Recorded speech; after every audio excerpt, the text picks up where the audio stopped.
I will say something funny that happened to my dad. We were laughing about it the other night.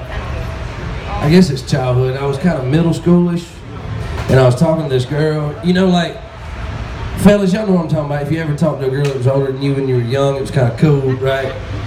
So this girl had a crush on her forever. And finally she told me, she was like, all right, when you get in middle school, we'll talk on the phone. I was like, fuck with me now. All right, on a serious note though, she came by my house and she was driving and stuff. So I was the coolest dude in the world, right? And I'm telling this girl bye. And all of a sudden my dad, man, okay, so backstory. My mom's dad in Indiana had this, he was a Harley rider, but he got to where he couldn't lift his leg up to get on it, so he bought a scooter. Don't say a word.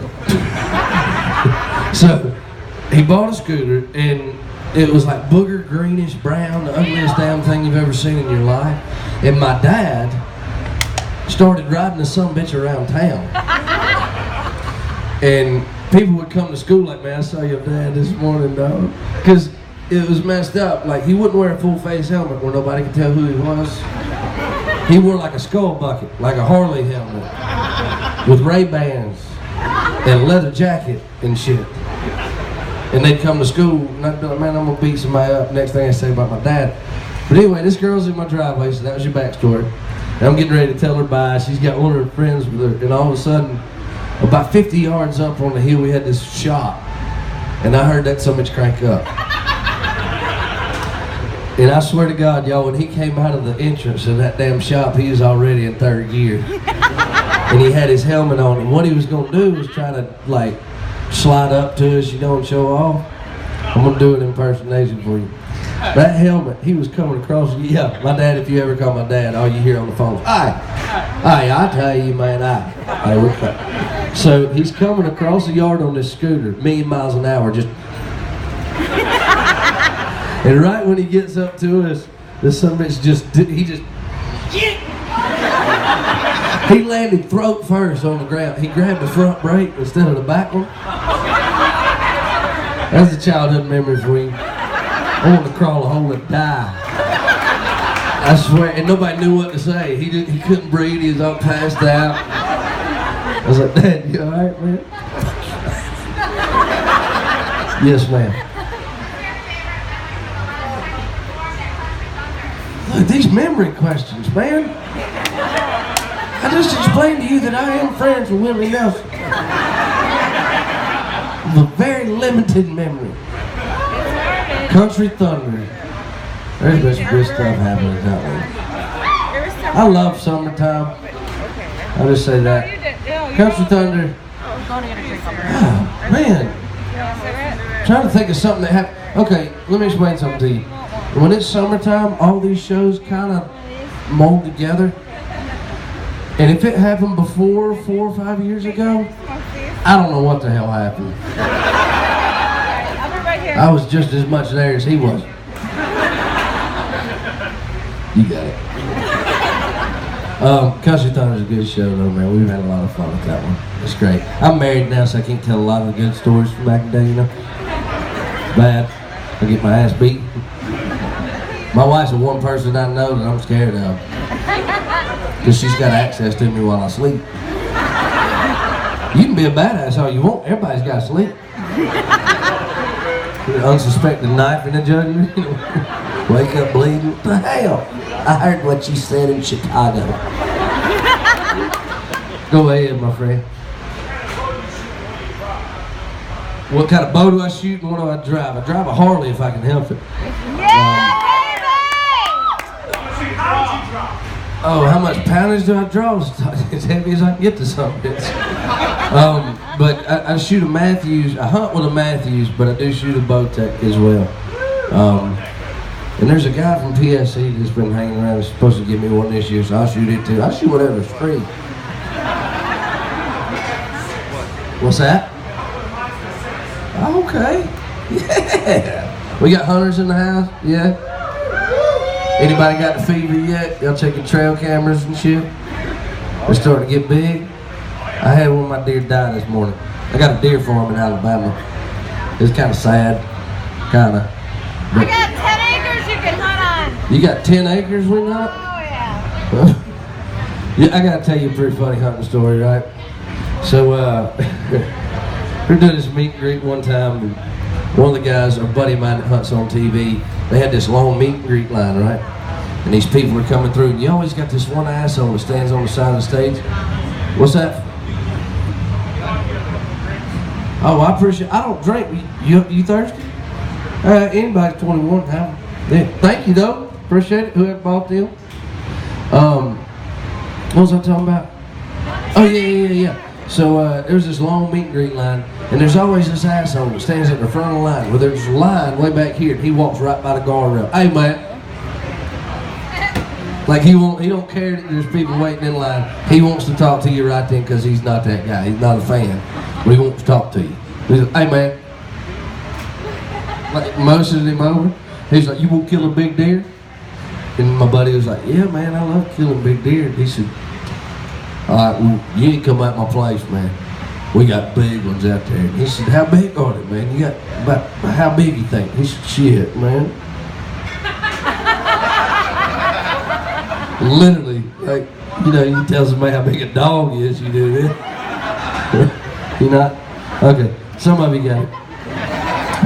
All right. Yes, ma'am, go ahead. Who would I love to collaborate with? You know, I got Colt Ford and Justin Moore. Both of those were fun. We did something on Hank Jr.'s last record. We've done the Skinner thing, so. You know, honestly, I'm kind of a loner when it comes to that. I don't like a lot of people, I'll be honest. They just suck. But, you know, I'm open to a lot. We did the T.I. thing. That pissed half the people in the country off. But it was funny. I enjoyed it. That guy called me the night he recorded that. He was like, hey man, here's the deal, man. I'm gonna holler at you. We already drinking. We're gonna hit up strip club for a minute. Then we're gonna come back. I got my cousin with me and I'm gonna lay it down tonight. You're gonna record it tonight? Like, cause he was already hammered on the phone. When he sent us that song, that one little bitty piece that we used was the only thing we could use without pissing the rest of the country off. And he still managed to get a line in there about a duffel bag. Oh, it was fun though. Go ahead, buddy. Yeah, man. See, now you should have asked that. That's something I can part with. All right. Anybody got any questions for BJ? Yeah. All right, there, right in the back. Go ahead, darling. Working on 3 years in September. I don't even trim it anymore. I can't tuck it into my hat though. We want to see that.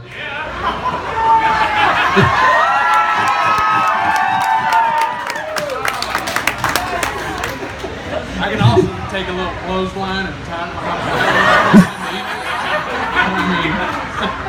flip somebody off, they don't even know it's coming. Take that, Hillary. Some of you caught that too. That was nice. Yes, ma'am.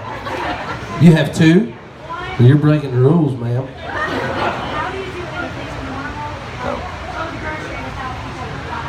How do we do anything normal? You know, my hometown, it's a small town, and most of those folks have known, you know, for a long time. They knew me before any of this happened, so it's a lot easier. We do have these yahoos that will Google where I live and drive by the house, like taking pictures out the window, which is fine. She's right here. Until I'm in a bad mood. I never did that. I did almost shoot a minivan the other day. It was really bad. I had tracer rounds. And I think anytime a car comes by, like I got a metal target sitting out by the road that I can shoot and scare the shit out of people if they get out of their car. Right? Because people are retarded. They won't come up to the gate and look over and see if they can see inside. You do that, I will shoot at you. In your vicinity. Not like adder. But this tracer round, y'all, it kind of hit weird and bounced. It was awful. Scared the shit out of me. It was like a mother of three. Sure. I noticed you were upset. You all right, darling? Bless your heart. Oh, you got a video. I want to shake your hand. Nice. Nice. My head of security's got a question. This is always interesting. Is it true you get extremely upset if you don't have your Snickers bar before the show?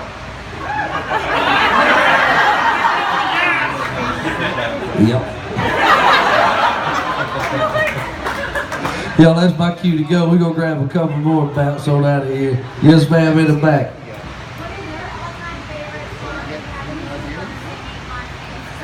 But to be honest, that's a good question. She said, what song is my favorite to do on stage? I like a lot of them for different reasons. Like Kicking in the Sticks is fun. Bottoms Up's fun. And then I got songs like, the songs about my wife are awesome because we have a 13-year journey. I'm one of the only people I know blessed enough to not only love but marry the one that got away. And I was an idiot, so we had some off time for about 5 years in there. So she's got love songs about her and breakup songs about her and songs that she'll never hear that are on the soon to never be released album about her. But every time I play one of those, I get to relive the whole thing and remember that it's got a happy ending so far, because she hadn't killed me in my sleep. So, but yeah, so those are probably my favorite. Yes, ma'am. So you're a biker. Have you ever been to Sturgis Bike Rally? I have. A few times. And there, did you actually run around? That's right out of reach, right? Sorry, what? Did you ride around? A little bit of both. For those of you that have been to Sturgis know that it's a pain in the ass to get anywhere. Like if you want to go a half mile, you better leave on Tuesday. It didn't used to be like that. The first time I went, it was awesome. It was a lot of fun. There was a lot of hot girls riding around on motorcycles, but that was like a long time ago. Like in the 70s, 80s, 90s, it was real hot. You know what I mean? Hot women on motorcycles, topless. It was great. Now, there's the same kind of shit going on. There's one problem. It's the same women that were doing it in the 70s and 80s. You know what I mean? They got to be a little bit more careful now. They got to know. Go ahead, darling.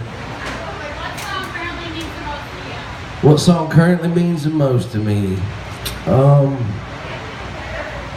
That's a hard question. They all mean a lot as I write them, and they're stories of my life, and they all come from different places. But I will say that You Don't Know Her Like I Do's got some history. And we put some more video content up, so you guys will get to see some wedding pictures tonight. Actually, I'm wearing a freaking collared shirt. It's bullshit, but it happened. Yeah, did you have one? If you cry, will I shake your hand? Sure. I don't see no damn tears.